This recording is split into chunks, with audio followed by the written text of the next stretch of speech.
بسم اللہ الرحمن الرحیم نحمدہ ونصلی علی رسولہ الکریم اما بعد۔ پیارے پیارے بچوں، ننھے منھے پھولو، اللہ تعالیٰ آپ سب کو ہمیشہ خوش رکھیں اور اللہ تعالیٰ فلسطین کے مسلمانوں کو آزادی، کامیابی اور عافیت نصیب فرمائیں۔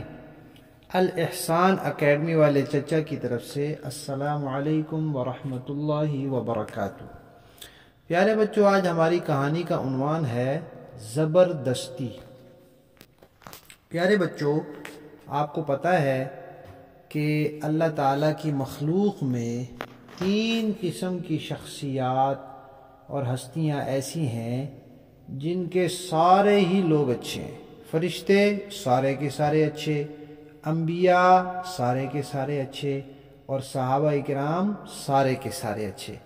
اور صحابہ کرام میں سب سے بڑے حضرت ابوبکر صدیق رضی اللہ تعالی عنہ تھے، جو نبیوں کے بعد مخلوق میں سب سے اونچے مرتبے کے ہیں، اللہ کے سب سے پیارے وہ ہیں۔ اور آپ کو پتہ ہے کہ جنت میں وہ جو جنتی لوگ ہوں گے نبیوں کے علاوہ، ان میں جو لوگ دنیا میں بوڑھے ہو کے فوت ہوئے، ان سب کے سردار حضرت ابوبکر اور حضرت عمر ہوں گے۔ اور جو جوانی میں دنیا میں فوت ہو گئے یا جوانی سے پہلے فوت ہو گئے، ان کے سردار حضرت امام حسن اور حضرت امام حسین ہوں گے رضی اللہ تعالی عنہم۔ تو بعض لوگ جو ہے ان کو اسلام اچھا نہیں لگتا، اس لیے پھر ان کو صحابہ کرام اچھے نہیں لگتے، پھر وہ ان کے بارے میں طرح طرح کی باتیں کرتے ہیں۔ تو ایک بندہ ایک عالم کے پاس آیا، کہنے لگا کہ حضرت ابوبکر صدیق رضی اللہ تعالیٰ عنہ کے صحیح ہونے کی، برحق ہونے کی، جنتی ہونے کی کیا دلیل ہے؟ تو انہوں نے کہا بھئی دیکھیں، نبی پاک صلی اللہ علیہ وسلم نے ان کو اپنی زندگی میں اپنا جانشین بنایا تھا، اپنے مصلی پر کھڑا کیا تھا اور کہا تھا کہ ابو بکر سے کہو کہ وہ لوگوں کو نماز پڑھائیں، اور فرمایا تھا کہ میرے بعد اللہ تعالیٰ بھی اور مسلمان بھی حضرت ابو بکر کے علاوہ کسی کے خلیفہ بننے پر راضی ہوں گے ہی نہیں، ضرور یہی خلیفہ بنیں گے۔ تو وہ بندہ کہنے لگا کہ نہیں جی نہیں، وہ تو حضرت ابوبکر زبردستی مصلی پہ کھڑے ہو گئے تھے، زبردستی۔ انہوں نے کہا بھئی دیکھو، جب نبی پاک صلی اللہ علیہ وسلم فوت ہو گئے تو پھر سارے صحابہ کرام نے مل کر یہ طے کیا کہ ہمارے سردار حضرت ابوبکر ہوں گے۔ وہ بندہ کہنے لگا نہیں جی نہیں، وہ تو زبردستی خلیفہ بن گئے تھے۔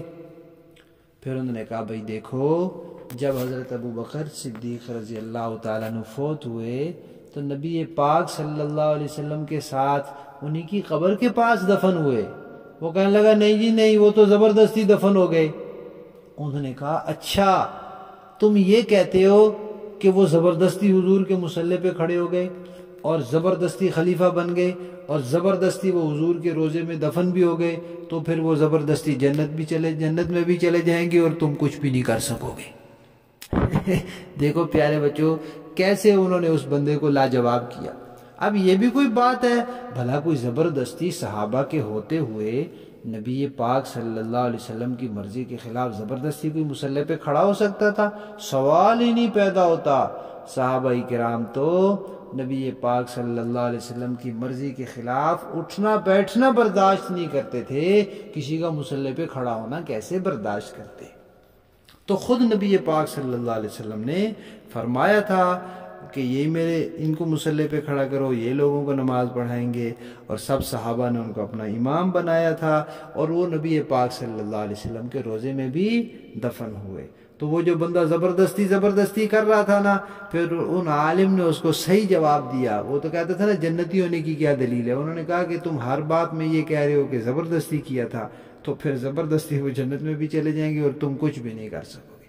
تو ایسے لوگوں کی شر سے اور بری باتوں سے اللہ تعالیٰ مسلمانوں کی حفاظت فرمائیں۔ شاباش، کہانی ختم۔